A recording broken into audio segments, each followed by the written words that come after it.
সকাল সকাল ঠাকুরের দর্শন দিয়ে আমি আমার দিনটি শুরু করলাম। গুড মর্নিং বন্ধুরা, তোমরা সবাই কেমন আছো? আশা করি খুব ভালো আছো। আজকে সকাল সকাল অনেক আগে উঠে পড়েছি। মেয়ে সকালের হাবড়ায় পড়তে গেছিলো, গাড়ি নিয়ে গেছে, ওর বাবা ছেড়ে দিয়ে এসেছিলো। ওর বাবার গাড়ি নিয়ে গেছে আর মেয়েও গাড়ি নিয়ে গেছে। ওর বাবা ওকে ওখানে নামিয়ে দিয়ে চলে এসছে, মানে ওর সঙ্গে সঙ্গে গেছে। প্রথম তো হাবড়ায় গেল, ওই জন্য ওর বাবাকে পাঠালাম সাইডে। আসার সময় বান্ধবীকে নিয়ে কলেজে চলে যাবে। আমি সকাল সকাল ঘুম থেকে উঠে স্নান টান করে নিয়েছি। বৌদি এসে বাসি কাজ ছেড়ে দিয়েছে, একটু বৌদিকে বাজারে পাঠিয়েছি। এবার একটু ঠাকুরের ভোগের জন্য একটু রান্না করব, দেখি কি পারি। গোপালের জন্য যা পারবো একটু করে দেবো সামনে। আমিও প্রতি বছর জন্মাষ্টমীর উপোস করি, মেয়েও করে, এবছরও করেছি। এখন ঠাকুর জানে কতটুকু কী করতে পারবো।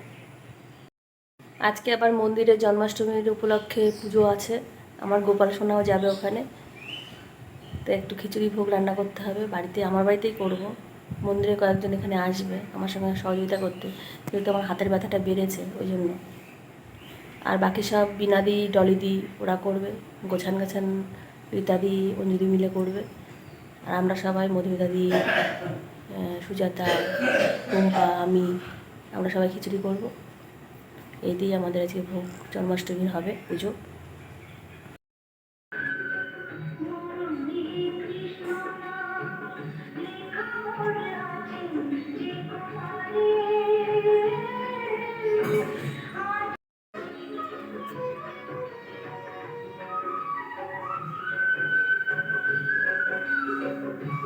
আমার গোপাল সোনা এখন স্নান করবে।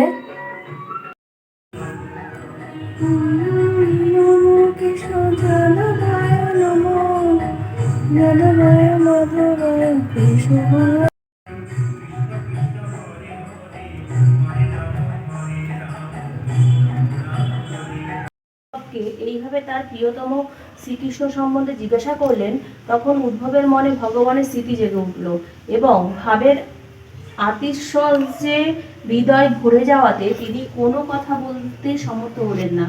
5 বছর বয়সে বালক উদ্ধব বাল্যক্রিয়ার টান করে গোপালকে স্নান করিয়ে পুজো দিয়ে আসলাম, একটু ভোগ লাগিয়ে দিয়ে আসলাম। এবার মন্দিরের ভোগ রান্না করতে যাব, সবাই আসবে তারপরে।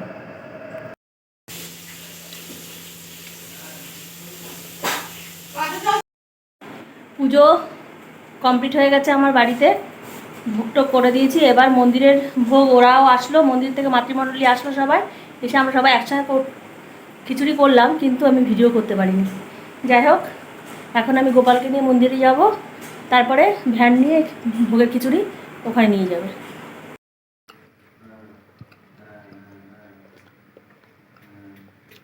যেমন গোপাল সোনা এখন মন্দিরে যাচ্ছে।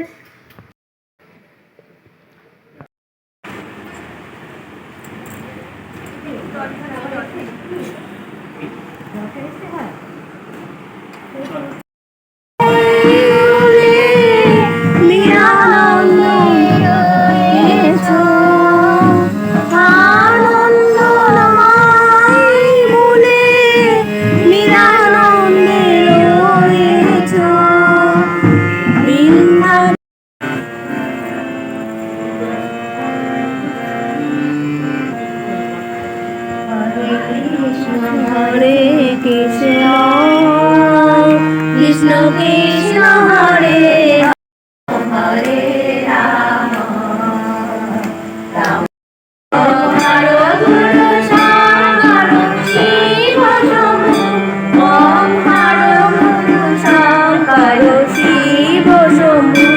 ওম হরে গুরু শঙ্কর শিব শম্ভু। ওম হরে গুরু শঙ্কর শিব শম্ভু।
প্রণাম করে দিচ্ছে,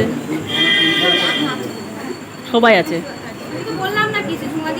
সবাই সবাই আছে।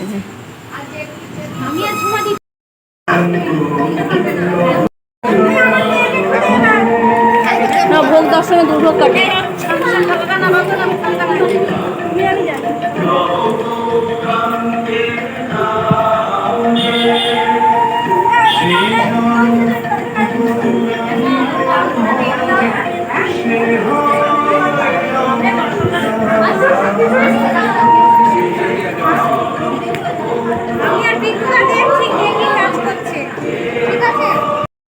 ওই তো আজ টান থেকে তারপরে তো ও আমার বসে বসে গাড়ি দেখছে কোনটা কোথায় গাড়ি দৃষ্টিতে বোধরমণীগণ নিজেদের গৌরান্বিত মনে করতে তাদের চোখ দুটি শ্রীকৃষ্ণের রূপে মুগ্ধ হয়ে তার দিকে ধাবিত হতো, আর সেই সঙ্গে তাদের চিত্ত তদগত হয়ে পড়ায় তারা তাদের ঘরের কাজকর্ম যেমন তেমন ফেলে রেখে জড়ভূমিকার মতো নিশ্চল হয়ে দাঁড়িয়ে থাকতেন।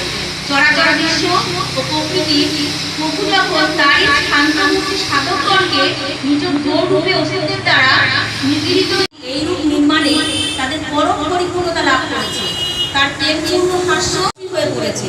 অতএব তোমার জিজ্ঞাসিত আত্মীয়বর্গের বিষয় আমি আর কি বলবো। হাই, এই নরলোক অতিশয় ভাগ্যহীন, এদের মধ্যে যাদবরা আরো অভাগা।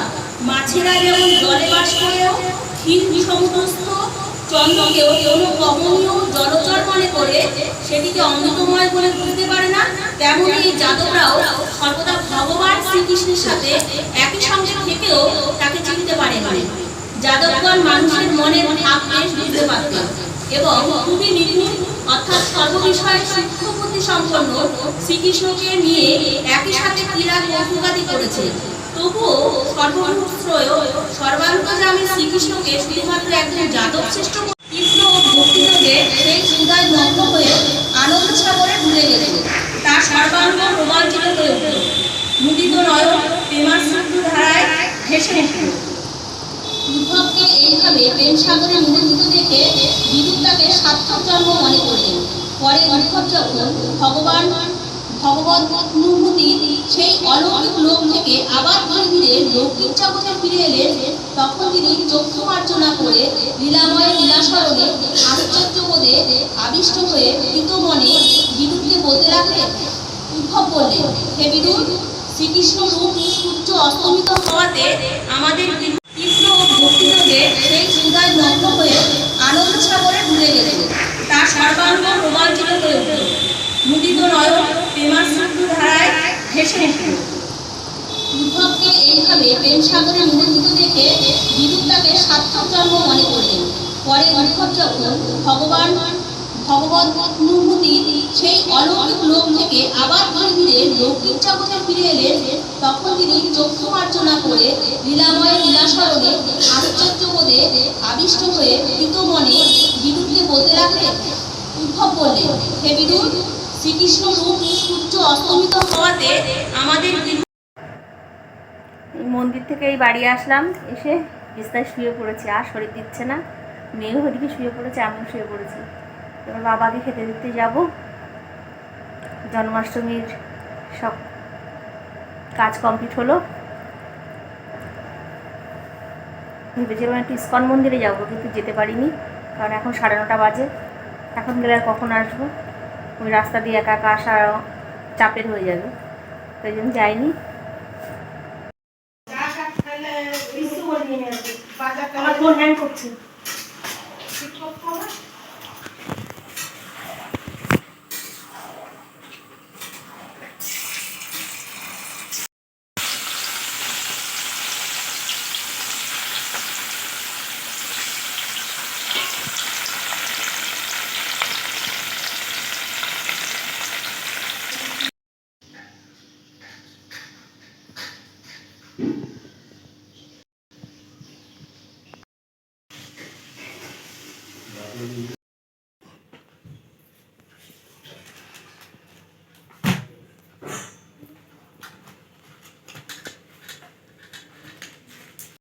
গুড ইভিনিং বন্ধুরা, তোমরা সবাই কেমন আছো? আশা করি খুব ভালো আছো।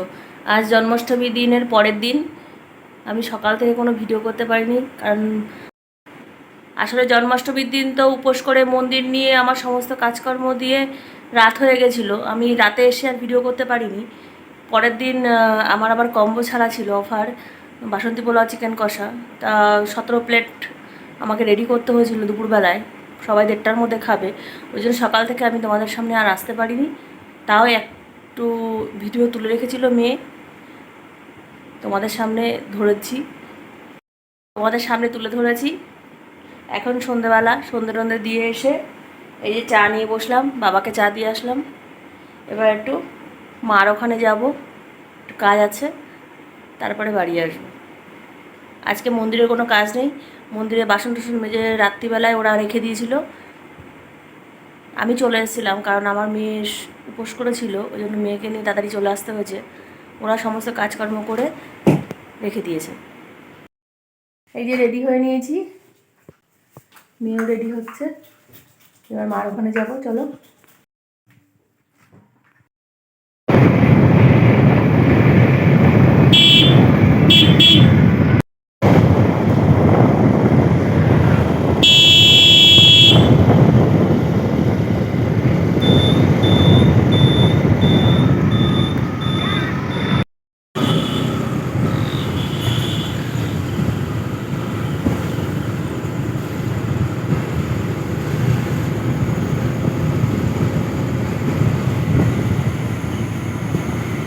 আমাদের মহিমা বলছিল টঙ্গার রাস্তায় ও গাড়ি আপনার দিকে যাচ্ছে। শুনছো? হ্যাঁ, আমি রাস্তা থেকে কথা বলছি। আমি শুনছি তো।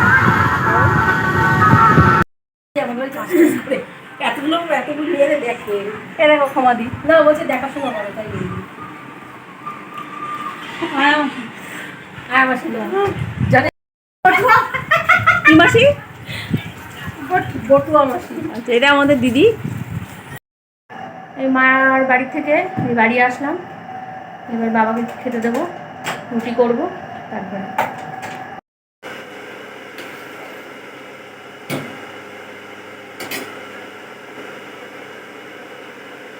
রাত্রিবেলার ভাত হচ্ছে।